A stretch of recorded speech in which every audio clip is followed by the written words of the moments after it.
آئیے سب سے پہلے انتہائی عقیدت و محبت کے ساتھ اپنی اور ساری کائنات کے مرکز عقیدت حضور آقا نامدار مدینے کے تاجدار دونوں عالم کے مالک و مختار غریبوں کے غمگسار ہم بے قصور کے مددگار صاحب پسینہ خوشبودار شفیع روز شمار جناب احمد مصطفیٰ حضرت محمد رسول اللہ صلی اللہ تعالیٰ علیہ وسلم کی بارگاہ ناز میں جی لگا کر آواز سے آواز ملا کر کے پڑھیں الصلاۃ والسلام علیک یا رسول اللہ وعلی آلک واصحابک یا حبیب اللہ الصلاۃ والسلام علیک یا نبی اللہ وعلی آلک واصحابک یا نور اللہ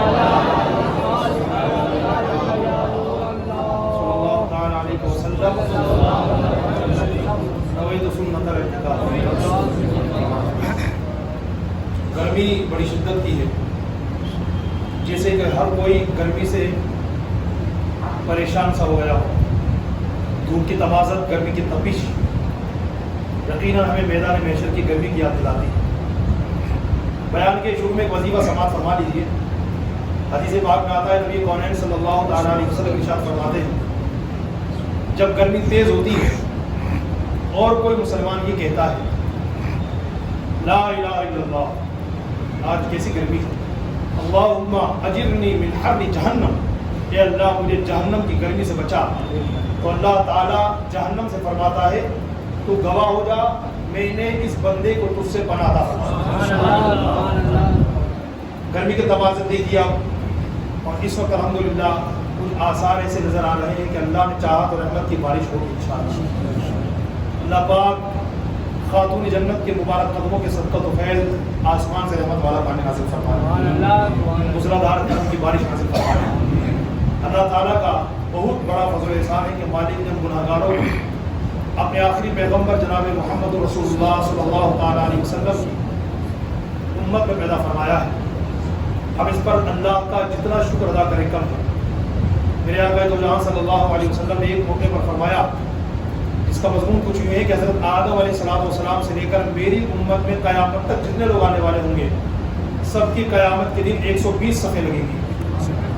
1 2 3 4 جو آپ صفوں میں بیٹھے ہوئے نا، میرے حضور فرماتے ہیں حضرت آدم علیہ السلام سے لے کر کے میری امت کے قیامت تک جو لوگ آئیں گے ان تک قیامت کے دن میدان محشر میں 120 صفحے لگیں گی. میرے حضور فرماتے ہیں 80 صفحے خالی میری امت کے ہوں گے.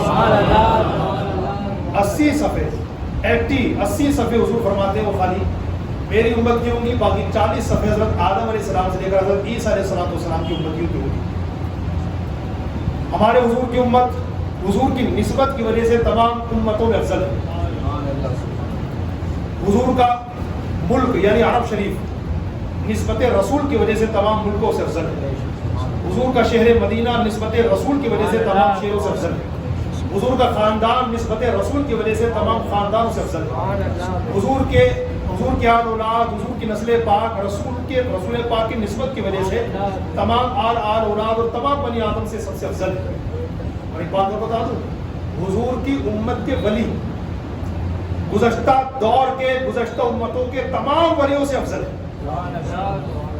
اللہ تعالیٰ نے تمام امتوں کے نبیوں کے ولیوں کو جو کرامتیں عطا فرمائی ان سے کہیں زیادہ کرامتیں اللہ نے اپنے حبیب کی امت کے ولیوں کو عطا فرمائی. آج چاند کی 2 تاریخ ہے. ویسے ہندوستان میں کئی جگہوں پر 29 چاند ہوا ہے، اس بیس پر وہاں 3 تاریخ ہے، لیکن ہمارے یہاں اور اجمیر شریف وغیرہ میں 30 چاند ہوا ہے جس کی وجہ سے ہمارے یہاں 2 تاریخ ہے. اب حضرات کو یہ معلوم ہونا چاہیے کہ ماہ ذی القعدہ کی 2 تاریخ ایک عظیم بزرگ سے نسبت رکھتی ہے جنہیں پوری دنیا محسن اہل سنت، صدر شریعت، بدر طریقت، خلیفہ اعلیٰ حضرت، مصنف بہار شریعت حضرت علامہ مولانا الحاج الشاہ مفتی محمد امجد علی اعظمی رحمۃ اللہ تعالی علیہ کے نام سے جانتی ہے. وہ صدر شریعہ جن کو اعلیٰ حضرت نے پورے ہندوستان کا قاضی شرع مقرر فرمایا. وہ صدر شریعہ مفتی امجد علی صاحب اعظمی رحمۃ اللہ علیہ جن کو اعلیٰ حضرت نے اپنا وکیل بیعت فرمایا. یہ بہت بڑی بات ہے. اعلیٰ حضرت کے 2 صاحبزادے ہیں.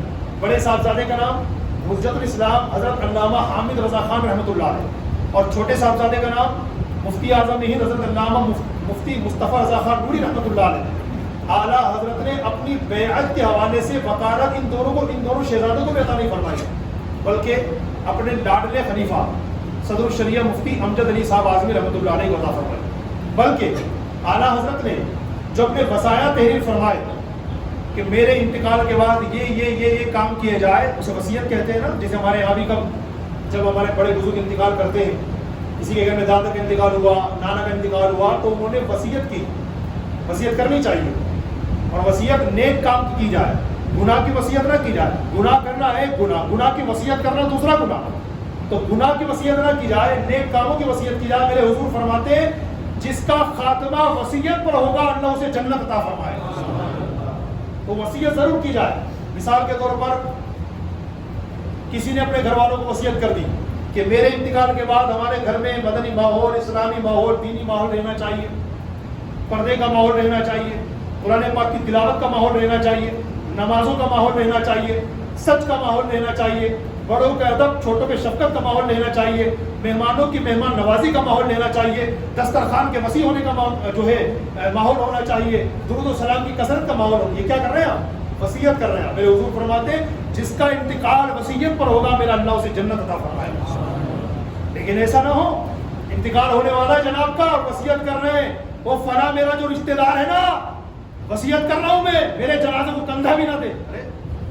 اگر تم نے چلو وصیت کر بھی دی، تمہارا اس سے 36 کا آنکڑا تھا، صلح نہیں ہو پائی، اور شاید تم اپنے حسد، اپنے جلن کی وجہ سے اسے ڈیگریڈ کرنا چاہتے ہو اور اپنے گھر والوں کو متنبع کر رہے ہو، وارننگ دے رہے ہو، دیکھو یاد رکھنا وہ بندہ ہاں میرا سگا بھائی ہے وہ، اگر میرے جنازے کو کندھا نہیں دینا چاہیے۔ نمبر 1 آپ یہ وصیت کر کے گنہگار ہوئے، اور دوسرا اگر آپ کی اولاد اس وصیت پر عمل کرے گی وہ بھی گنہگار ہوگی۔ پلس پوائنٹ یہ ہے کہ اس کا گناہ بھی آپ کے نامہ اعمال میں جائے گا، آپ کی قبر میں۔ کسی بھی مسلمان کو روکا نہیں جا سکتا کسی مسلمان کے جنازے کو کندھا دینے کے حوالے سے۔ میرے حضور صلی اللہ علیہ وسلم نے فرمایا جس نے کسی مسلمان کے جنازے کو کندھا دے کر کے 40 قدم تک چلا، میرا اللہ اس کے 40 کبیرہ گناہ معاف کر دے گا۔ آپ پابندی لگا رہے ہیں، پرتیبت لگا رہے ہیں کہ تو بھی مجھے جنازہ دینا، تو بھی، مگر اس کو مت لانا، وہ میری شکل بھی نہیں دیکھنا چاہیے، ایسی وصیت نہیں کرنی چاہیے۔ یہ وصیت کیا ہے؟ گناہ والی ہے۔ تو میں عرض کر رہا تھا اعلیٰ حضرت نے جو اپنے وصایا تحریر فرمائے، اپنے وصیتیں فرمائی کہ میرے انتقال کے بعد یہ کیا جائے، ان میں ایک وصیت یہ بھی تھی کہ اگر میرے بیٹے حامد رضا خان کو نماز جنازہ کی تمام دعائیں یاد ہوں جو حدیثوں میں آئی ہیں، اگر وہ تمام دعائیں یاد ہوں تو میرا بیٹا حامد رضا میری نماز جنازہ پڑھائے گا، اور اگر اسے تمام دعائیں یاد نہ ہو تو مفتی امجد علی اعظمی میرا جنازہ پڑھائے گا۔ کتنی بڑی بات ہے، لیکن وہ بھی بیٹا اعلیٰ حضرت کا ہے بھائی۔ اچھا ایک بات یہاں میں کہوں، ہو سکتا ہے کسی کے ذہن میں سوال آئے، اعلیٰ حضرت نے یہ فرمایا کہ بھائی اگر جب میرا انتقال ہو جائے تو میرے بیٹے، بڑے بیٹے حامد رضا کو اگر نماز جنازہ کی تمام دعائیں یاد ہو تو وہ پڑھائے۔ اب کوئی کہے گا امام صاحب یہ دعائیں تو مجھے بھی یاد ہے، تین ہی تو دعائیں بھائی، اگر کوئی مرد و عورت کے انتقال ہوا، بالغ تھا تو اللہم اغفر لحینا ومیتنا وشاہدنا وغائبنا وصغیرنا وکبیرنا وذکرنا وانثانا اللہم من احییتہ منا فاحیہ علی الاسلام ومن توفیتہ منا فتوفہ علی الایمان۔ یہ تو مجھے بھی یاد ہے، نابالغ کی وہ بھی یاد ہے۔ نابالغ لڑکا ہو تو اللہم اجعلہ لنا فرطا واجعلہ لنا اجرا وذخرا واجعلہ لنا شافعا ومشفعا، اور نابالغ لڑکی ہو تو وہ بھی مجھے یاد ہے، اللہم اجعلھا لنا فرطا واجعلھا لنا اجرا وذخرا واجعلھا لنا شافعا ومشفعا۔ تین ہی تو دعائیں ہیں۔ یہ ہماری علم کی کمی ہے کہ نماز جنازہ کی صرف تین ہی دعائیں ہیں، احادیث میں اور دعائیں بھی آئی ہیں۔ جی ہاں، کتابیں پڑھی آپ، یہ تو مشہور دعائیں ہیں جو ہر کسی کو یاد ہو جاتی ہیں، لیکن اس کے علاوہ اور بھی دعائیں ہیں۔ سیدنا فاروق اعظم نماز جنازہ کی الگ دعا پڑھتے تھے، جی ہاں ہم جو پڑھتے ہیں نا، فاروق اعظم کچھ اور دعائیں پڑھتے تھے، تو یہ ساری کی ساری دعائیں کتابوں میں لکھی ہوئی ہیں۔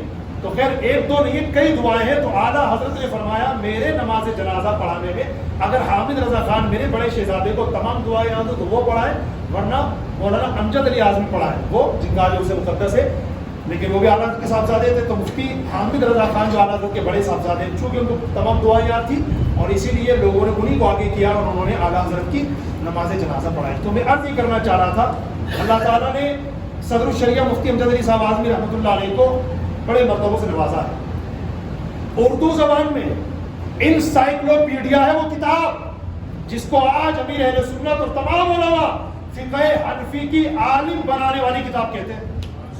اس کا نام ہے بہار شریعت. الحمدللہ میرے پاس بھی 3 والیوم 3 جلدوں میں، پہلی جلد، دوسری جلد، تیسری جلد. پارٹس اس کے 20 حصے ہیں. جیسے پہلی جلد میں 7 حصے ہیں، دوسری میں اس طریقے سے یہ 3 جلدیں مکمل ہوتی ہیں. تو اس کو آپ بھی اپنے گھر میں رکھیے. حضرت مجھے اردو پڑھنا نہیں آتی. آپ کو نہیں آتی، انشاءاللہ آپ کے آنے والی نسلوں میں ایسے لوگ پیدا ہوں گے جو بہار شریعت پڑھیں گے. رکھ لیجیے انشاءاللہ، گھر میں رکھی رہے گی. اگرچہ ابھی کوئی پڑھنے والا نہیں ہے پریزنٹ میں، فیوچر میں انشاءاللہ ہوں گے. اور جب تک رہے گی رکھی رہے گی انشاءاللہ خوب برکت بھی ہوگی. ان لوگوں کے مزاج پر مت چاہیے جن لوگوں کا علم کے نہ ہونے یا علم کی کمی ہونے کی وجہ سے یہ کانسیپٹ بنا ہوا ہے کہ اگر ہمارے گھر میں قرآن پاک رکھا ہوا ہو لیکن کوئی پڑھنے والا نہ ہو تو قرآن لعنت کرے گا. بیٹا اسے اٹھا مسجد پہنچا. کس نے کہہ دیا کہ قرآن گھر میں اگر ایسے ہی رکھا ہوا ہے کوئی پڑھنے والا نہیں تو لعنت کرے گا؟ کس نے کہہ دیا؟ رب کی شریعت تو نہیں کہتی، ہاں تمہاری طبیعت ضرور کہتی ہے. یہ اللہ کی کتاب ہے. گھر میں اگر ایسے ہی سجا کے رکھو گے تو بھی رحمتیں اتریں گی. یاد رکھیے گا. ایسے سوشل میڈیا پر بھی میں نے ویڈیوز دیکھی ہیں اور ہماری تاریخ اس بات پر گواہ ہے. اللہ نہ کرے کسی گھر میں آگ لگ گئی. یہ بھی آپ نے دیکھا ہوگا منظر. اس دور میں کئی جگہوں پر ایسا ملا کہ معاذ اللہ دشمنان اسلام ظالموں کی طرف سے معاذ اللہ کسی مسلمان کے گھر پہ اٹیک کیا گیا، مسلمان کے گھر کو جلا دیا گیا. اللہ تمام مسلمانوں کی حفاظت فرمائے اور ان دشمنان دین کو اللہ کے فرے کردار تک پہنچائے. مسلمان کے گھر کو جلایا گیا. ایک ایک چیز جل کے خاکستر ہو گئی. گھر جلنے کے بعد کچھ لوگ گھر میں پہنچے، دیکھے تو اللہ نہ کرے کسی جان پر تو نہیں بنائی، ایسا تو نہیں کوئی انسان اندر رہ گیا ہو یا کوئی قیمتی چیز اندر رہ گئی ہو، اگر وہ سلامت ہو تو نکال کر کے لے آئے. وزٹ کیا گیا اس جلے ہوئے گھر کا، کچھ بھی نہیں ملا. ساری چیزیں جل کر راکھ ہو گئی مگر طاق میں کچھ چیز رکھی تھی. جب قریب جا کر دیکھا پورا کا پورا گھر جل کر راکھ پڑ گیا مگر اللہ کی کتاب قرآن ویسا کا ویسا موجود. یہ معجزہ ہے آج بھی اللہ کے رسول صلی اللہ علیہ وسلم کا زندہ معجزہ جو غیر مسلموں کو ایمان لانے کی دعوت دیتا ہے، توبہ کرنے پر متنبہ کرتا ہے. اللہ کا قرآن ہے، اللہ کا قرآن. تو جناب یہ اللہ کی شان ہے. تو کتابیں پڑھیے آپ. انشاءاللہ مجھے وقت ملا نا 12,000 کے قریب مسائل ہیں بہار شریعت میں. جی ہاں 11,613 جو کاؤنٹ کی جائے تو اتنے بنتے ہیں. لیکن ان کے علاوہ وہ مسائل جو ایک کے بعد ایک بار بار بھی آئے ہیں تو ان کی تعداد الگ ہے. تو راؤنڈ فگر آپ سمجھیے 12,000 کے قریب مسائل. عقیدوں کا بیان، وضو کا بیان، غسل کا بیان، تیمم کا بیان، نماز پنجگانہ کا بیان، نماز جنازہ کا بیان، نماز جمعہ کا بیان، نماز عید کا بیان، روزوں کا بیان، حج کا بیان، زکوٰۃ کا بیان، صدقہ فطر کا بیان، قربانی کا بیان، نکاح کا بیان، طلاق کا بیان، خلا کا بیان، عقیقے کا بیان، بچے کی پیدائش ہو جائے تو اس کا بیان، حتیٰ کہ انسان مر جائے تو کیا مسائل ہے اس کا بیان. کس نے لکھی کتاب جن کا میں تذکرہ کر رہا ہوں آج؟ حضرت سفیان بن عیینہ رحمۃ اللہ علیہ جو تابعی بزرگ گزرے ہیں، ارشاد فرماتے ہیں عند ذکر الصالحین تنزل الرحمہ. جب اللہ کے نیک بندوں کا ذکر کیا جاتا ہے تو اللہ کی رحمتیں چھماچم نازل ہوتی ہیں. مفتی امجد علی صاحب اعظمی رحمۃ اللہ علیہ. اچھا دیکھیے میں آپ کو ایک واقعہ سناتا ہوں. شاید کبھی سنایا ہو میں نے کسی زمانے میں، 12 سال ہو رہے ہیں مجھے مسجد میں، تو کبھی سنایا ہو شاید یاد آ رہا ہے، لیکن چونکہ ٹائم بہت زیادہ ہو گیا نا، اگر سنایا ہو تو آج پھر سناتا ہوں. سنیے یہ اولیاء کرام جن کا میں تذکرہ کر رہا ہوں، مفتی امجد علی صاحب اعظمی رحمۃ اللہ علیہ، یہ ہمارے محلہ مومنان میں راج کرنے والے بادشاہ سرکار آدم شاہ رحمۃ اللہ علیہ، یہ پورے جے پور شہر کو اپنی آغوش محبت میں چھپائے ہوئے حضرت ضیاء الدین چشتی رحمۃ اللہ علیہ، وہ قبرستان کے پاس خلیفہ اعلیٰ حضرت صوفی عبد الرحمان صاحب. ان اولیاء کرام کو معمولی مت سمجھیے. جہاں انسان کی ساری کوششیں ختم ہو جاتی ہیں نا، ختم ہو گئی، ہاتھ پیر مار لیے، ہتھیار استعمال کر لیے، ساری کوششیں کرنے کے باوجود جب اس کی سمسیا کا کوئی سمادھان نہیں ہوتا تو اللہ کے ولی کی ایک آمین کی برکت سے ہونی کو انہونی کر دیا جاتا ہے اور انہونی کو ہونی کر دیا جاتا ہے. ایسے کئی واقعات ہیں میرے پاس، لیکن میں آپ کے سامنے بھی وقت کی قلت کی وجہ سے ایک واقعہ بیان کرتا ہوں جس میں حضرت کا بھی آج ذکر خیر آئے گا. مفتی امجد علی صاحب اعظمی رحمۃ اللہ علیہ جن کا آج اس سے مقدس ہے. اگر آپ حضرات میں سے جو لوگ احمد آباد گئے ہوئے ہیں، گجرات کا بڑا مبارک شہر احمد آباد، اور اس شہر کو احمد آباد کیوں کہا جاتا ہے معلوم ہے؟ اس کے چاروں کونوں پر وہ ولی اعظم فرما رہے ہیں چاروں کے نام احمد ہیں. کبھی چلیے انشاءاللہ تو آپ کو زیارت کروائیں گے. ہم تو وہاں رہے الحمدللہ 2-2.5 سال احمد آباد میں گزارے ہم نے. اللہ رسول کے خاص کرم سے بڑے تبرکات اور بڑی برکتیں حاصل کی ہیں بزرگوں کی. تو جب وہاں کے ولیوں کا تذکرہ کرنے لگتا ہوں نا تو پھر میں چاہتا ہوں کہ بس کنٹینیو بولتا چلا جاؤں. لیکن خیر ابھی جمعہ کا ٹائم ہے تو مجبوری ہے تو میں سب نہیں بول پاؤں گا. تو ایک بزرگ جیسے ہمارے شہر جے پور کے بادشاہ حضرت سید ضیاء الدین چشتی ہے نا، ایسے احمد آباد شہر کے بادشاہ حضرت شاہ عالم رحمۃ اللہ علیہ. آپ اسٹیشن پہ اترے یا بس سے گئے تو بس اسٹینڈ پہ اترے، کسی سے بھی کہہ دیں مجھے شاہ عالم درگاہ جانا ہے وہ آپ کو پہنچا دے گا. حضرت شاہ عالم رحمۃ اللہ علیہ بڑے کامل ولی ہیں. ان کی جو مسجد ہے بڑی عالیشان مسجد ہے، پتھر کی بنی ہوئی ہے. حضرت کی مسجد کے رائٹ سائڈ اس طرف 2 تختے لگے ہوئے ہیں. 2 تختے. آج بھی ان دونوں تختوں کی برکت یہ ہے کہ آپ جائیے دونوں تختوں کے نیچے 2 رکعت نماز پڑھیے اور نماز ادا کرنے کے بعد مالک کی بارگاہ میں جو چاہے مانگ لیجیے میرا اللہ قبول فرما لے گا. گارنٹیڈ وظیفہ ہے جناب، نوٹ کر لیجیے اس کو. الحمدللہ میں نے بھی کیا ہے. میری کیا بات ہوئی تو تھوڑی سی بتا دیتا ہوں، پھر وہاں کا واقعہ بتاتا ہوں. جب میں پڑھتا تھا نا احمد آباد میں تو مجھے پتہ نہیں تھا، تو میرے دوستوں نے بتایا کہ یہاں پر ایک درگاہ شریف ہے جو پورے احمد آباد کی سب سے بڑی درگاہ ہے اور وہاں کی کرامت ہے. تو ہمارے سالانہ ایگزام جو ایئرلی ایگزام ہوتے ہیں وہ قریب تھے، تو میں نے کہا چلو وہاں چل کے دعا کرتے ہیں. حضرت کے مزار میں حاضر ہوئے، فاتحہ پڑھی اور ان 2 تختوں کے بیچ میں ہم حاضر ہوئے. میں نے 2 رکعت نماز پڑھی اور اللہ کی بارگاہ میں دعا کی کہ مالک خواہش یہ ہے کہ اس سال میں پورے جامعہ میں ٹاپ کروں. سارے اسٹوڈنٹ میں سب سے زیادہ میرے مارک آئے. دعا تو قبول ہونی تھی بھائی، کیونکہ گارنٹیڈ وظیفہ ہے. اللہ کے کرم سے ایسی دعا قبول ہوئی. اس سال میں نے پورے جامعہ میں ٹاپ کیا. یہ برکت بتا رہا ہوں میں آپ کو. آپ جائیے کبھی اللہ موقع دے ضرور جائیے. اگر کبھی بھی حاضری نہیں دی ان سے تو میں ضرور گزارش کروں گا آپ جائیے، اللہ کے ولی کی برکت لیجیے. اور اللہ کا خاص کرم ہے آج دنیا کے اندر ایسے کتے بھونکنے والے جو ولیوں پر بھونکتے ہیں، ولیوں کو نہیں مانتے. وہ کیا کہتے ہیں بس ہم تو اللہ کو مانتے ہیں. بس مانتے رہو، یہی ڈنورا پیٹتے رہو. ہم بھی دیکھیں قیامت کے دن کیسے کٹ کٹ کے پلسرا سے جہنم میں گرو گے. کیونکہ اللہ تک پہنچنے کا راستہ یہی نبیین، صدیقین، اولیاء، صالحین ہے. جس نے ان کا دامن تھام لیا مولا تک پہنچ جائے گا. جو ڈائریکٹ پہنچنے کی بات کرے گا وہ اپنے گھر پہ ڈائریکٹ نہیں پہنچ سکتا بغیر سیڑھی کے. تو ان اولیاء کرام کو چھوڑ کر کے اللہ تک کیسے پہنچ پائے گا؟ وہ واقعہ نہیں سنا حضرت جنید بغدادی کا؟ پانی پر نماز پڑھ رہے تو ایک بندہ آیا، اسے دریا پار کرنا تھا. اب کوئی ناؤ کوئی کشتی جہاز نظر نہیں آیا تو اب کہاں کیسے پار کرو، ایمرجنسی جان آ رہی ہے اور کوئی دریا بھی چھوٹا موٹا گھٹنا پڑا تھا. جاؤ کیسے؟ اللہ کے ولی کو دیکھو پانی پہ نماز پڑھ رہے. آپ نے سلام پھر اللہ کے ولی ہوتے ہیں نا عالم. ہمارے بزرگ فرماتے ہیں کہ عالم کے پاس جاؤ تو زبان سنبھال کے جاؤ، لیکن ولی کے دربار میں جاؤ تو دل سنبھال کے جاؤ. اس لیے کہ عالم تمہارے اوپر کا دیکھے گا، ظاہر دیکھے گا، اور اللہ کا ولی تمہارے اندر کا دیکھے گا دل میں کیا ہے. تو سرکار جنید بغدادی نے سلام پھیرا، دیکھا ایک شخص کھڑا ہوا ہے، سمجھ گئے کہ اس کو دریا پار کرنا. فرمایا دریا پار کرنا؟ کہا حضور تو میرا ہاتھ پکڑ. کہ نہیں حضرت. ارے پکڑ لے بھائی. نہیں حضرت، ارے میں پار کرا دوں گا. کہ نہیں حضرت. نہیں حضرت کیا کر رہا ہے؟ اس کا ہاتھ پکڑ لیا. فرمایا اتر جا. اترنے لگا، کانپنے لگا. حضرت میں تو گر جاؤں گا. فرمایا میں بتا رہا ہوں نا وہ کر. میرا نام ہے جنید، میرا نام ہے جنید بغدادی. میرا ہاتھ پکڑ اور پانی پر میرے پیچھے پیچھے یہ کہتا ہوا چل، یا جنید یا جنید یا جنید یا جنید. انشاءاللہ پار لگ جائے. اچھا ٹھیک ہے حضرت. ہاتھ پکڑ لیا، پیچھے پیچھے چلتا رہا. یا جنید. آنکھیں بند کر لی تاکہ پانی دکھے نہیں.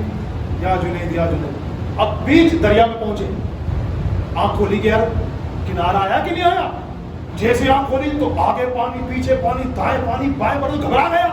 اب یا جنید تو بھول گیا، یا اللہ کرنے لگا. ڈوبا. سرکار نے ہاتھ چھوڑ دیا اس کا. لگ ڈوب. جیسے یا اللہ کہا ڈوبنے لگا. حضرت بچائیے. فرمایا پہلے جنید تک تو پہنچا، پھر اللہ بھی اللہ کے پاس پہنچا. جنید تک تو پہنچا پہلے، پھر اللہ تک بھی پہنچ جائے گا. تو یہ اولیاء کرام، نبیین، صدیقین، شہداء، صالحین، یہ ان کا کام کیا ہے؟ ان کے کاموں میں ایک کام یہ بھی ہے کہ اللہ کے بندوں کو اللہ کے قریب کرتے ہیں. تو جناب وقت ختم ہو جائے اس سے پہلے جلدی واقعہ سن لیجیے آپ. حضرت شاہ عالم رحمۃ اللہ علیہ کی بات کر رہا تھا. دونوں تختوں کی بھی آپ نے سن لی. اب دیکھیے ان کی برکت کیا ہے. دراصل بات یہ ہے، حضرت شاہ عالم رحمۃ اللہ علیہ اپنے مدرسے میں پڑھایا کرتے تھے. دور دراز سے حدیث کا، قرآن کا، تفسیر کا، فقہ کا، مسائل کا علم حاصل کرنے والے طلباء، اسٹوڈنٹس آپ کے پاس آیا کرتے تھے. اور پڑھانے کے معاملے میں اتنے سیریس تھے آپ کہ کبھی کوئی چھٹی نہیں کرتے تھے, روزانہ بلا ناغہ پڑھاتے تھے. مگر یہ چونکہ انسان بھی ہیں اور انسان کے کچھ لوازمات بھی ہیں, اتار چڑھاؤ بھی جسم میں آتا رہتا ہے. تو ایک مرتبہ کیا ہوا, اللہ پاک کی مشیت سے آپ کی طبیعت ناساز ہو گئی, اور طبیعت ناساز ایسی ہوئی کہ چھٹی نہیں کرتے تھے آپ, لیکن اس بیماری کی وجہ سے مدرسے کی چھٹی ہو گئی. اب اتنا غم لاحق ہوا آپ کو کہ آنسو گر رہے ہیں کہ چھٹی کیسے ہوگی. طبیعت سنبھلی نہیں, طبیعت مزید کمزوری کی طرف چلی گئی. 40 دن گزر گئے, 40 days مدرسے میں پڑھانے نہیں آئے. اب ٹینشن ہو گئی کہ میرے بچوں کا کیا ہو رہا ہوگا, کیونکہ پڑھانے والے اکیلے, اور اتنے بڑے علوم تفسیر, قرآن, حدیث, اصول حدیث, فقہ, اصول فقہ, یہ پڑھانے والے اتنے بڑے عالم. اب ٹینشن ہو رہی ہے کہ کیسے ہوا ہوگا. پھر 40 دن گزر گئے. 40 دن کے بعد 41واں دن آیا, مدرسے پہنچے, اسٹوڈنٹس کھڑے ہو گئے, السلام علیکم ورحمۃ اللہ وبرکاتہ. فرمایا وعلیکم السلام ورحمۃ اللہ وبرکاتہ, خیریت سے سب طلبا؟ کہ جی حضور ٹھیک ہے الحمدللہ, دعائیں. اب تختے پہ بیٹھ گئے اور سبق شروع کیا. 40 دن پہلے جو سبق پڑھایا تھا نا, جو لیسن پڑھایا تھا, اس کے جسٹ بعد والا لیسن شروع کیا, اس کے بعد والا سبق شروع کیا. تو طلبا کہنے لگے حضرت یہ تو پڑھا چکے, یہ تو پڑھا چکے. فرمایا میں نے کب پڑھایا؟ ارے حضرت آپ مذاق کر رہے ہیں, اسے یہ تو پڑھا چکے ہیں آپ. پھر طلبا جو ہے کتاب کا فرق کھولنے لگے, آگے بڑھنے لگے کہ حضرت یہ بھی پڑھا دیا, یہ بھی پڑھا دیا, یہ بھی پڑھا دیا, یہ بھی پڑھا دیا, یہ بھی پڑھا دیا, یہ بھی پڑھا دیا. حضرت یہاں سے پڑھائیے, آج یہاں سے سبق شروع ہوگا. حضرت فکر یہ آتا ہے یہ کیا ہو رہا ہے, 40 دن تو میں مدرسے میں آیا نہیں, اور بچے کہہ رہے ہیں روزانہ آ رہے ہیں, چھٹی نہیں کی, 40 دن تک پڑھایا ہے. مراقبے میں ہو گئے, گردن جھکائی, دل بند کیا, اور دل کی آنکھ سے کچھ دیکھنے لگے, اسے مراقبہ کہتے ہیں. اب اللہ کے ولی شاہ عالم رحمۃ اللہ نے مراقبہ کر رہے ہیں, رسول پاک تشریف لے کر آئے, میرے حضور تشریف لائے. فرمایا شاہ عالم دراصل بات یہ ہے کہ تمہیں مدرسے کی چھٹی ہونے پر بڑا رنج تھا, ملال تھا, غم تھا. ہم سے تمہارا غم دیکھا نہ گیا, تو تمہاری صورت میں روزانہ 40 دن تک ہم تمہارے بچوں کو پڑھانے آتے تھے. اب حضرت شاہ عالم جس تختے پہ رسول پاک بیٹھ گئے ہو, وہاں ان کو غلام کیسے بیٹھ سکتا تھا. فوراً اس جگہ سے کھڑے ہو گئے, اپنے مریدوں کو بلایا, فرمایا اس مبارک تخت کو یہاں سے اٹھاؤ, میرے مسجد کے رائٹ سائڈ پہ اس کو لٹکا دو تاکہ لوگ برکت حاصل کریں. اور آپ کے لیے دوسرا تخت جو ہے بنایا گیا, اس تخت پہ بیٹھ کے آپ سبق پڑھاتے رہے. جب آپ کا انتقال ہوا تو اس تختے کو بھی اسی مبارک تختے کے پاس لٹکا دیا گیا.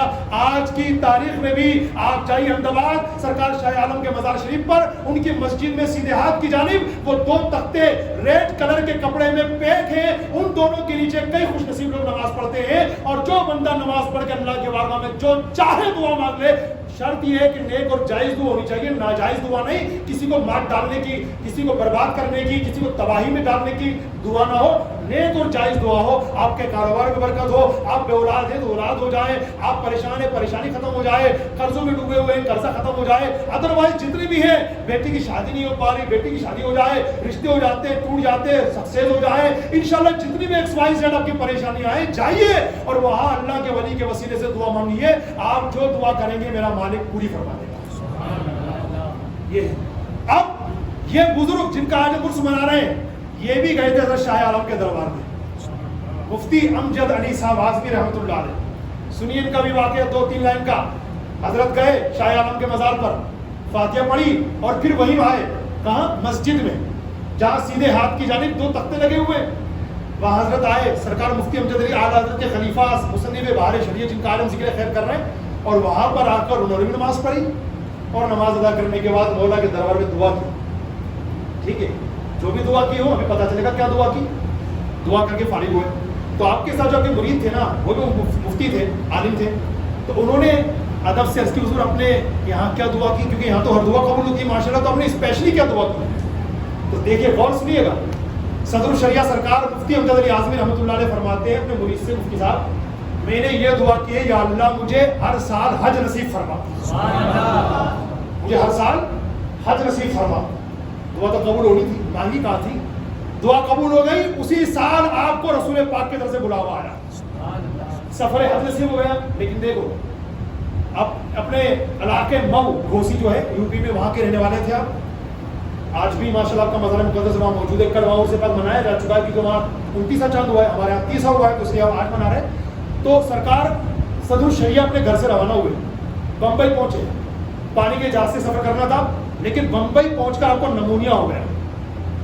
نمونیا بیماری ہو گئی اور پھر اسی نمونیا کی بیماری میں آپ کا انتقال ہو گیا. میں تو چپ ہو گیا. اب ہو سکتا ہے میرا کوئی مقتدی بھائی مجھ سے کہے امام صاحب حج تو کیا ہے, آپ کہہ رہے تھے کہ انہوں نے دعا کرے ہر سال حج کرنے سے پہلے ان کا انتقال ہو گیا. جی ہاں میرے بھائی بیٹھیے, میں آپ کو بتا رہا ہوں, یہ تو ہماری طبیعت نے کہہ دیا کہ انہوں نے حج تو کیا نہیں. اب خاموش ہو جائیں گے. اب میرے آقا کی حدیث بیان کریں گے, دل کے کانوں سے حضور کی حدیث سننا. میرے حضور فرماتے ہیں جو حج کے لیے نکلا راستے میں انتقال کر گیا قیامت تک اس کے لیے حج کا ثواب جاری ہو جائے گا. جو عمرے کے لیے نکلا راستے میں انتقال ہو گیا قیامت تک اس کے لیے عمرے کا ثواب جاری ہو جائے گا. جو جہاد کے لیے نکلا راستے میں انتقال ہو گیا قیامت تک اس کے لیے غازی کا ثواب جاری ہو جائے گا. قیامت آ گئی کیا؟ ابھی نہیں آئی. یہ جو عرس مقدس ہم منا رہے ہیں نا صدر الشریعہ کا, یہ 67واں عرس مقدس ہے. 67واں عرس مقدس منا رہے ہیں. 67 سال ہو گئے حضرت کو پردہ فرمائے ہوئے, یعنی ہمارے حضور کی حدیث کے مطابق اگر یوں ہم لگائیں صاحب تو 66 حج کا ثواب ان کو پہنچ چکا ہے. اب حج کا موسم آ رہا ہے انشاءاللہ, آ رہا ہے نا حج کا, تو یہ 67 ہو جائیں گے انشاءاللہ. اب حضور نے فرمایا قیامت تک ثواب جاری رہے گا, تو انشاءاللہ صدر الشریعت کے مزار مقدس میں یہ قیامت تک کے حج کا ثواب جاری ہو جائے گا اور چلتا رہے گا, کیونکہ ہمارے حضور کا فرمان ہے. تو یہ ہے وہ مقدس بارگاہ اللہ کے ولیوں کی جہاں پر دعائیں قبول ہوتی ہیں. ایک آخری بات عرض کروں, دیکھیے مسجد میں دعا مانگی آپ امام صاحب سے, اپنے پیر صاحب سے, جس سے بھی آپ چاہے دعا کے لیے کہیں, لیکن میں آپ کو مشورہ دوں گا ہفتے میں یا کم سے کم مہینے میں جیسے آپ کو مناسب و آسانی ہو نا, قبرستان اپنے مرحومین سے ملنے کے لیے اور کسی نہ کسی اللہ والے کے دربار میں ضرور جائیں. صحیح بتا رہا ہوں, روٹین مانے روٹین, ہفتے میں نہیں جا سکتے نا, مہینے میں کر لیں آپ, لیکن ہر مہینے کسی نہ کسی. ہمارے شہر جے پور میں تو اتنے درگاہ پر نہیں گیا نہ کبھی کاؤنٹنگ کی, لیکن ہمارے بڑے بزرگ نے جو بتایا ان تک ہمیں بات پہنچی, وہ یہ بات پہنچی الحمدللہ ہمارے شہر جے پور کے اندر الحمدللہ 250 سے 300 کے قریب مزارات جن میں فیمس جو تم جانتے ہیں ماشاءاللہ. اور آخری بات عرض کروں, جے پور والوں یہ ہماری بدقسمتی ہے, اس بدقسمتی کو میں جلد سے جلد ختم کرنا چاہیے, اور وہ یہ کہ ہم اتنے بڑے بڑے ولیوں کے سائے میں یہاں رہتے ہیں ماشاءاللہ اور کتنے سکون سے, لیکن پتہ کی بات یہ کہ میں ان ولیوں کے نام پتہ نہیں ہے. وہاں چلے گیا من کر رہا ہے, کام من کر رہا ہے, ہڈی شاہ والے بابا, کتنے عظیم بزرگ ہیں وہ, ہڈی نام دے دے ہڈی, وہاں چلے گیا. کہاں بھائی صاحب والے بابا. اللہ کے بندے کیوں یار مسلمانوں کو بدنام کرنے پہ تلا ہوا, تو مسلمان ہے نا, تو اللہ والوں کے نام تو تمہیں پتہ ہونے چاہیے. یہ ہماری سمجھ رہا ہوں بدقسمتی ہے, اور میں اپنے بڑے بزرگوں سے ہی کہنا چاہتا ہوں جو میرے باپ سمان ہیں, اپنے بیٹوں کو اپنے پوتوں کو جانے سے پہلے یہ تربیت دے کر کے جاؤ کہ کم سے کم اپنے آس پاس کے جو مزارات ہیں ان میں آرام فرمانے والے اللہ کے ولیوں کے نام پتہ ہونے چاہیے. جھاڑو شاہ بابا, جھاڑو اس کی کوئی وقت ہے جھاڑو کی؟ بتاؤ ایمانداری سے, جھاڑو کی کوئی وقت ہے؟ پیر سے پٹک دو اس کو, کہیں بھی اس کی بیعت بھی نہیں ہوتی ہے. جھاڑو تو جھاڑو ہے. اس اللہ کے ولی کو کس سے منسوب کیا؟ جھاڑو سے. جھاڑو شاہ بابا کون کر رہا ہے؟ ہندو کر رہا ہے, کوئی سکھ کر رہا ہے, کوئی نہیں ہم ہی کر رہے ہیں. ایسا مت کیجیے بھائی, ایسا مت کیجیے. جائیے ان کے مزار شریف پہ اور پتہ لگائیے کہ ان کا نام کیا ہے. پتہ کیسے چلے گا؟ تو کئی مرتبہ تو بورڈ لگا ہوتا ہے, جیسے آپ نے ٹنکی والے بابا کا نام لیا, اب جو لوگ کہتے ہیں ٹنکی والے بابا, جا کے دیکھیں حضرت دربار علی شاہ صاحب, دربار علی شاہ ان کا نام مقدس ہے, تو یہ آپ نے پڑھ لیا. اسی طرح یہاں گئے تو یہاں نام پڑھ لیا. تو جہاں بھی آپ جائیں تو بورڈ لگے ہوتے ہیں, وہاں معلوم کریں, پڑھ لیں. اگر آپ کو کوئی بورڈ نظر نہ آئے تو کئی لوگ بتانے والے ہوتے ہیں ماشاءاللہ, ان سے پوچھ لیں. گدی نشین کچھ لوگ ہوتے ہیں وہاں پر, تو کچھ سمجھدار لوگ, ان سے پوچھ لیں کہ میں یہ کہنا چاہ رہا ہوں آخر میں, ان اللہ کے ولیوں کی اس طرح برے ناموں سے بیعت بھی مت کیجیے یار, یہ اچھا نہیں لگتا. کم سے کم ہمیں تو اچھا نہیں لگتا, اور میں سمجھتا ہوں کسی بھی مسلمان کو اچھا نہیں لگتا.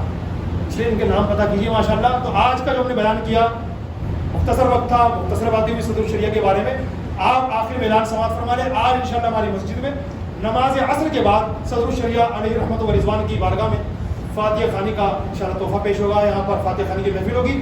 جو حضرات اس میں شرکت کرنا چاہیں ضرور تشریف لائیں, اور جو حضرات صدر الشریعہ کے اظہار ثواب کے لیے اپنا کچھ مالی تعاون کرنا چاہیں, کچھ پیش کرنا چاہیں فاتحہ میں, تو انشاءاللہ نماز جمعہ کے بعد ہمارے مؤذن صاحب جو تکبیر کہتے ہیں ان سے آپ رابطہ کر کے ان کے پاس اپنا پیسہ جمع کروا سکتے ہیں. اللہ پاک ہم سب کو مرتے دم تک اور یہ کاملین کے دامن کرم سے وابستہ رہنا نصیب فرمائے.